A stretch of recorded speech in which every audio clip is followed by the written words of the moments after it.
పిల్లిని రూమ్లేసి కొడితే పులైతుంది, మరలబడి ముఖం మొత్తం పీక్క తింటది.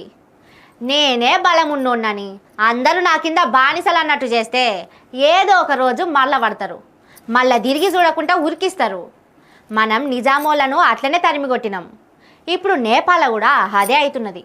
మన మీది దిక్కున్న నేపాల్ దేశం మొత్తం ఆగమాగమైతున్నది. జనాలందరూ రోడ్ల మీదకి వచ్చిండ్రు, పార్లమెంటు మీదికి కూడా పోయి అగ్గి పెట్టిండ్రు. లీడర్లు ఎవ్వరు కనిపించినా మెత్తగా దోమి ఇడిచి పెడుతున్నారు. 2-3 రోజుల నుంచి ఇదే లొల్లి నడుస్తున్నది అక్కడ.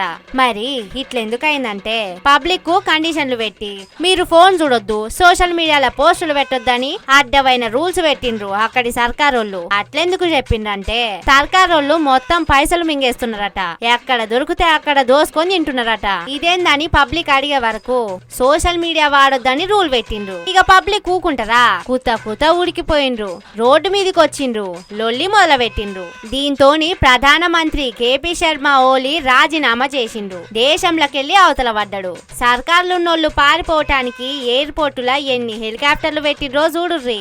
ఈ తీర్లా హెలికాప్టర్లు ఉన్నాయంటే ఎంతగానం పైసలు మింగినరో.